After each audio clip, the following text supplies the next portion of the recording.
Are you an aging senior or perhaps a caregiver for an aging senior? And it's getting to the point where you know you cannot continue living independently and that you need help.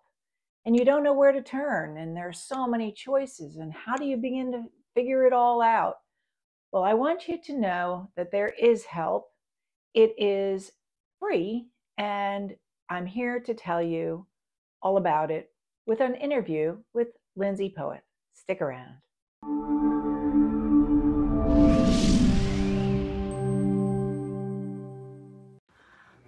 Hi, this is Ann Byer with Keller Real Estate, and I'd like to introduce Lindsey. Hey, thanks, Ann. I'm Lindsey Poeth from Oasis Senior Advisors, main line. I'm the owner of the company, and we are a free service that helps seniors and their families find assisted living.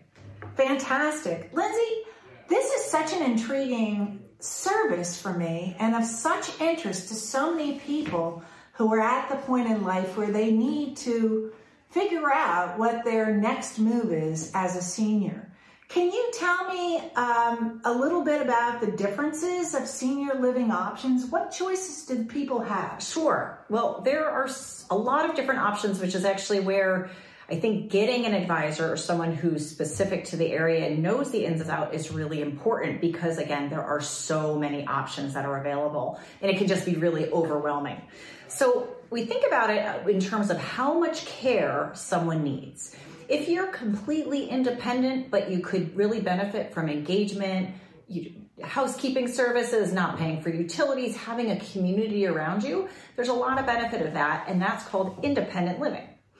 The next stage is assisted living, and they can help with anything from really small tasks of just helping put your socks on. Compression socks can be a real tricky thing, all the way up into doing full service with feeding, transferring, that means like going from your chair to your bed or vice versa. Dressing, because again, it gets really hard as we start to get arthritis in our shoulders and our back to move our arms to get shirts on. And even, again, taking showers, that could be a really important, critical part because a lot of people start to lose their balance and then get very uncomfortable in that slippery type of surface. So that, again, could be someone just standing by to make sure you're okay, all the way up to helping that person clean. So it's a really broad range, which encompasses assisted living. And in Pennsylvania, we actually call it personal care as well. We use those terms a little interchangeably. Then after that, there's something called memory care, which is for those who have cognitive impairment, dementias, Alzheimer's. And what that does is it's the same thing as personal care, only it's a secure area, meaning for people who have elopement behaviors who are trying to exit seek, this keeps them safe and confined.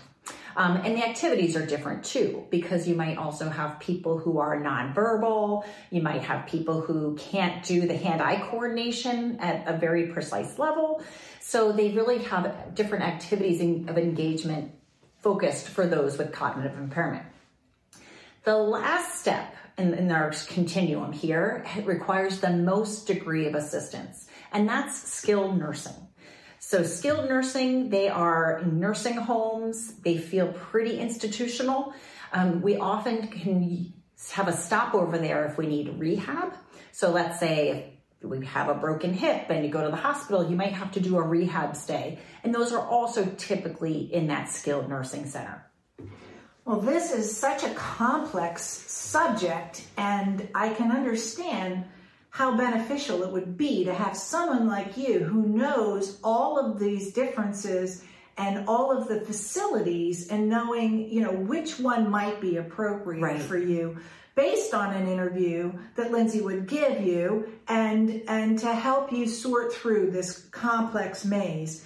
Is there a right time that you think, Lindsey, to start looking? That's a great question. And are there any advantages to moving sooner rather than later when you may have more physical restraints? Absolutely. And that actually sums it up.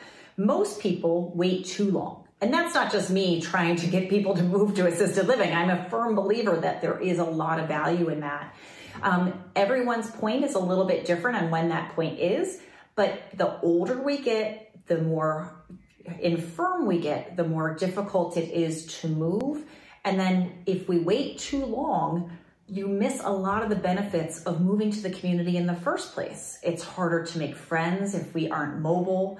It's harder to get as much out of the apartment or your space as we'd like. So the longer we wait, the transition is typically harder. So I always encourage people to start with a plan. At least get a plan in place. It might not be the plan for today, but more often than not, I'm talking with families after there's an acute situation, which means we're in a crisis mode. We're in the hospital. It's the second time maybe we've had a fall. And now the doctor's saying you can't go home. Well, that's super scary. And we don't have a plan. Right. So get a plan. And this is true with all seniors. And as a seniors real estate specialist, it takes time to sort through these decisions. And you would rather sort through them when you have more time and you can make rational, consider more options than getting into a crisis mode. And in fact, Lindsey, I seem to recall, when we talked earlier, like I said, how many people are in a crisis mode? And it's the preponderance of people. Probably 75%. And you do not want that. So the other thing is, I think a lot of people think, assisted living, that's not for me. I don't need that. Yeah. But have things changed? Is it the same as like the old time feeling of a nursing home? That's a great question. And it is so much different from the old time nursing homes. They still exist, and that's still an option that's out there. But it's very different from what the assisted living or independent living communities today look like. They have engagement. The food is amazing. You have your own private apartments with all sorts of amenities. That could be a kitchen, kitchenette, laundry service. I mean, it really feels much more like a home versus something temporary and very institutional.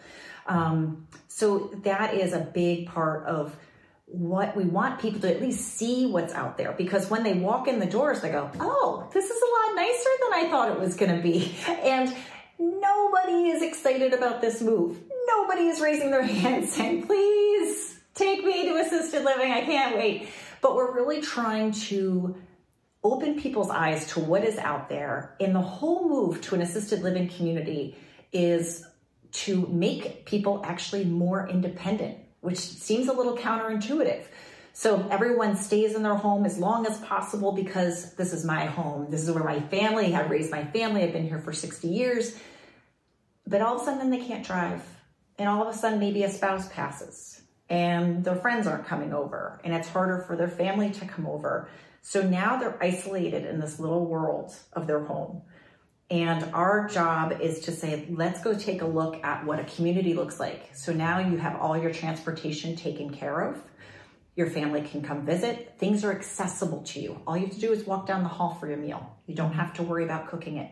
So what happens is actually people's worlds open up because they're in a more supportive environment.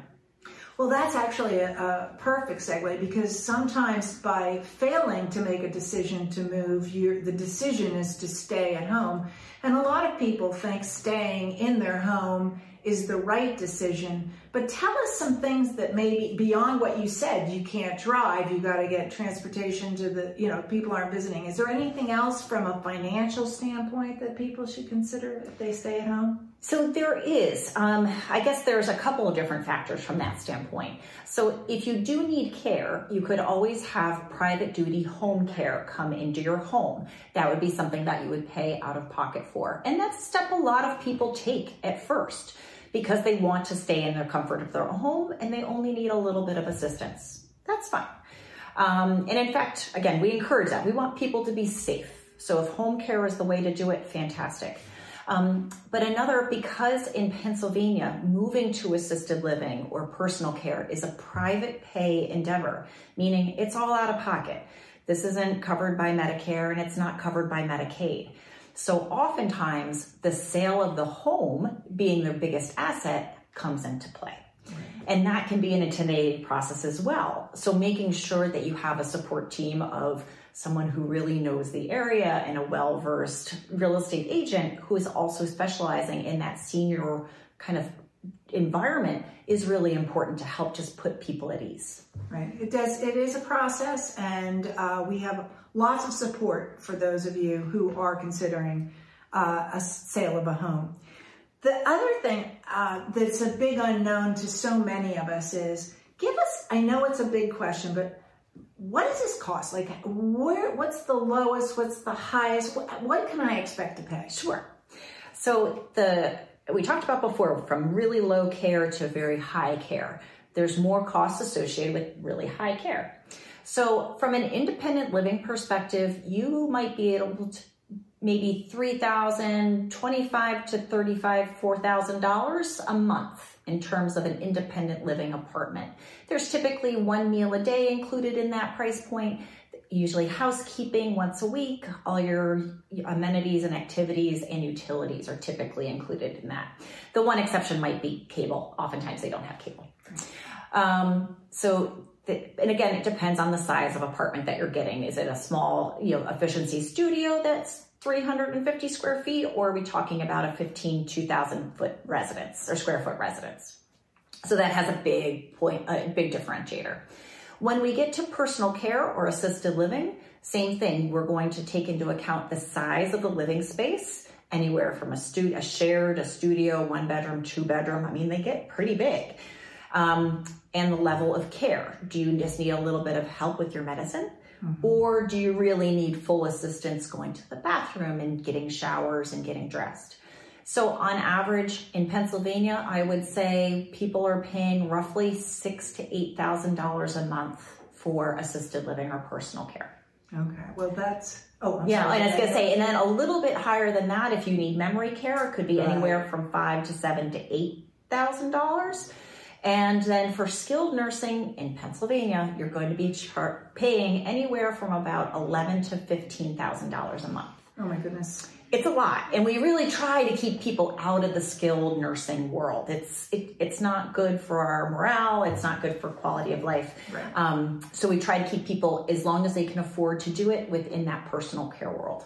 Well, you can understand what a treasure you have in Lindsey and her company when you think about all of these variables and all of the phone calls that you might take on. Oh, sure, I'll call Riddle, I'll call Dunwoody, I'll call here.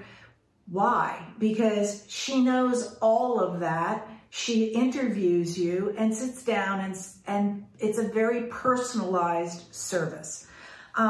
Does Medicare generally come into play with any of these? It's a question I often get. So Medicare covers the medical aspect of doctor's visits within the community. That could be podiatry. That could still be going to, if you switch the house doctor within the community, that will cover that. But it is not covering your day-to-day monthly fees within a community. Well, that's important to know. Yep. So if you, I understand that you actually take people to these communities, which is fantastic. And what are some things that people should be on the lookout for or consider when they are actually touring a community?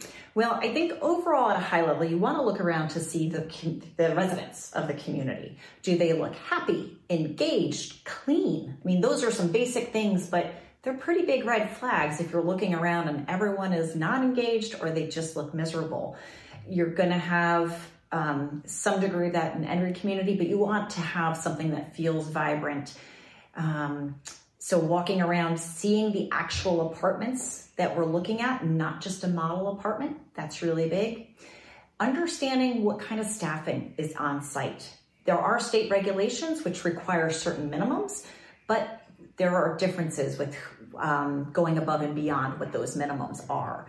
That could be, is there 24/7 nursing? What happens if there's a fall overnight? What does that look like? So those are all really important questions. What is the activity schedule? What happens if my mom decides that she wants to switch apartments? How does that work? Like just questions that there's so many, but until you start doing the tours and seeing firsthand, you'll also just get a feel for the community as well. And that's just as important sometimes. And I think it's like any home, like Yes. people, you walk in and you have it's about a feeling. And so obviously you're going to start with the tour, but these are things that, you know, you have from your experience that you know to ask. So you tell us the area. I mean, we're in Southeast Pennsylvania, a suburb of Philadelphia. We're in Chester County. Tell me the areas that you service. So I cover all of Chester County, Delaware County, Lower Montgomery, so kind of everything south of the Turnpike, and into Center City.